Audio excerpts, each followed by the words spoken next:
इसके बाद question number 30 को आप देखें, वो भी हमें इंटीग्रेशन से ही दे रखा है।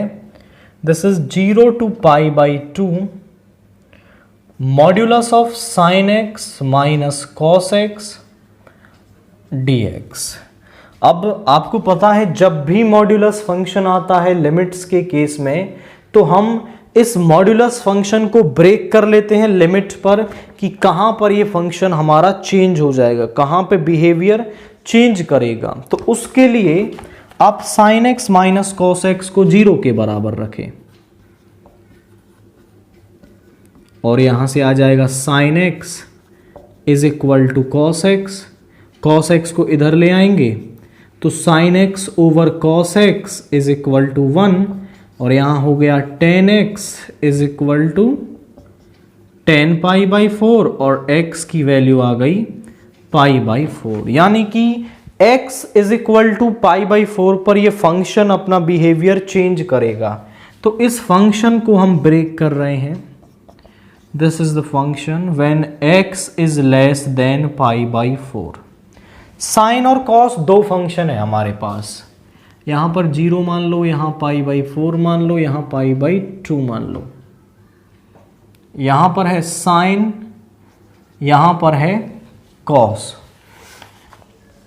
अब आप देखें साइन की वैल्यू 0 पर कितनी होती है, 0, और π/2 पर होती है 1 और यहां पे होती है 1/√2 यानी 1.414 और इसको आप जब सॉल्व करेंगे तो सम 0.7 समथिंग वैल्यू यहां पर आएगी। तो यहां पर 0.7 cos 0 1, यहां पर 0.7, यहां पे 0।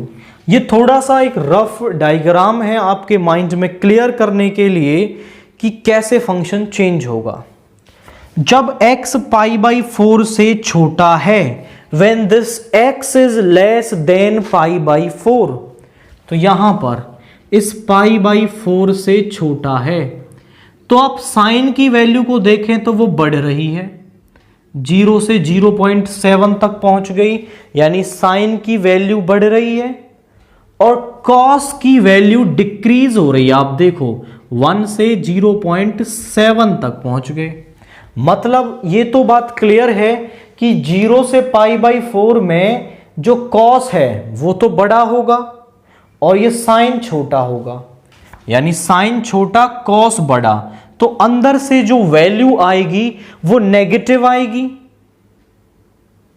कि यहां से जो साइन है वो छोटा है, यानी कि ये मान लो आपका ये आएगा 0.2 और ये आ जाएगा कुछ आपका, जैसे यहां 1 से डिक्रीज हो रहा है तो 1 से डिक्रीज हो रहा है 0.8, तो ये आ जाएगा माइनस का 0.6, यानी कि अंदर से वैल्यू नेगेटिव आ रही है।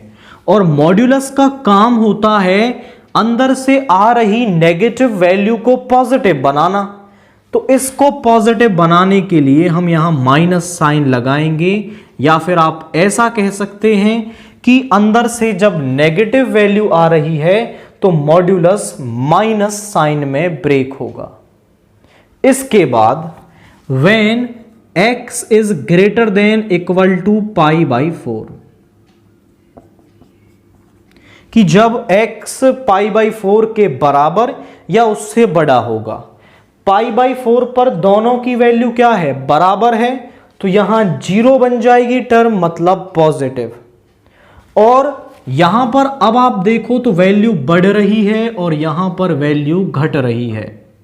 तो यहां पर 0.7 से कोई बड़ी वैल्यू आएगी, यानी मैं मान लेता हूं सम 0.8, और यहां 0.7 से कोई छोटी वैल्यू आएगी क्योंकि ये डिक्रीज हो रहा है, तो जैसे यहां पे 0.6 आएगा, तो अंदर से वैल्यू पॉजिटिव आ रही है।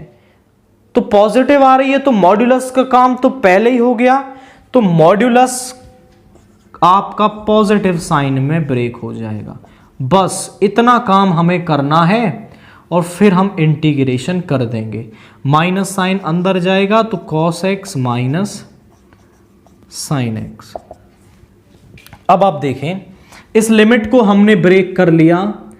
i जो है जब 0 से π/4 जा रहे हैं तब फंक्शन, प्लस π/4 से जब π/2 जाएंगे, मतलब when x is less than π/4 and when x is greater than π/4, तो dx 0 से π/4 यानी π/4 तक जब हम जा रहे हैं तो फंक्शन क्या है हमारे पास, वो है हमारे पास cos x minus sin x।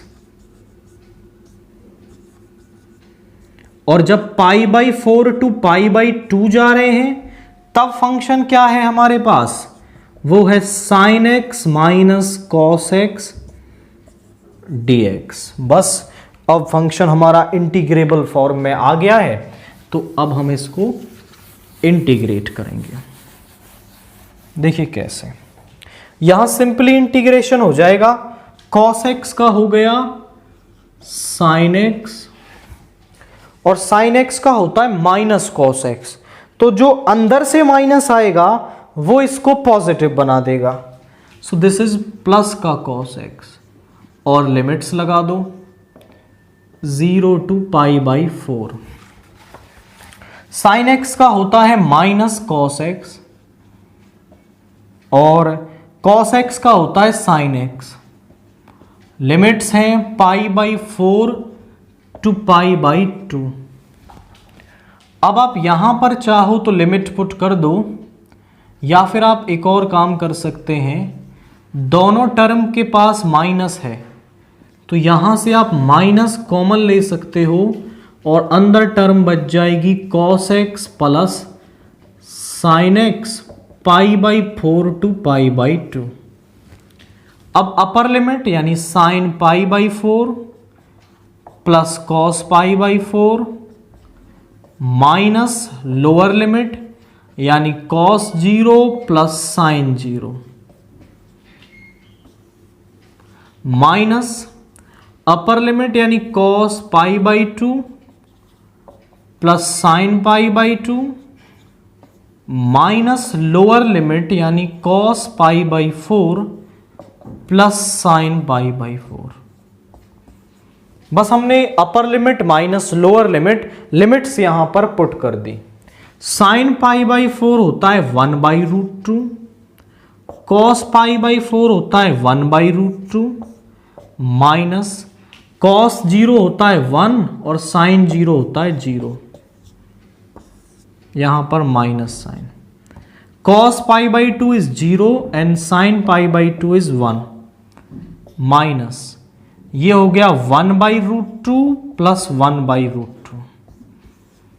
इसको ऐड करेंगे तो ये बन जाएगा 2/√2 माइनस 1, ये माइनस का 1 और ये माइनस माइनस प्लस हो जाएगा 2/√2, यानी यहां पे आ गया, इन दोनों को ऐड करेंगे तो ये बन जाएगा 4/√2 माइनस 2। इस 4 का √2 को हम लिख सकते हैं 2 इंटू √2 इंटू √2 /√2 माइनस 2। आप देखें 4 को मैंने लिखा 2 इंटू 2 और 2 को मैं लिख सकता हूं √2 इंटू √2, तो √2 से √2 कैंसल हो जाएगा और यहां पे आ गया 2√2 minus 2। This is our integration for this question. तो केवल आप पहले इस मॉड्यूलस फंक्शन को ब्रेक करेंगे और मॉड्यूलस के अंदर जो भी है उसको 0 के बराबर ले जाओ और फिर π/4 मिला when x is less than π/4 और when x is greater than π/4 पर फंक्शन को चेक करो पॉजिटिव नेगेटिव क्या वैल्यू वो दे रहा है हमें। फिर 0 टू π/4 वही फंक्शन, π/4 टू π/2 ये फंक्शन, दोनों को इंटीग्रेट किया है, लिमिट्स को पुट किया और हमें इस इंटीग्रेशन की वैल्यू मिल गई है।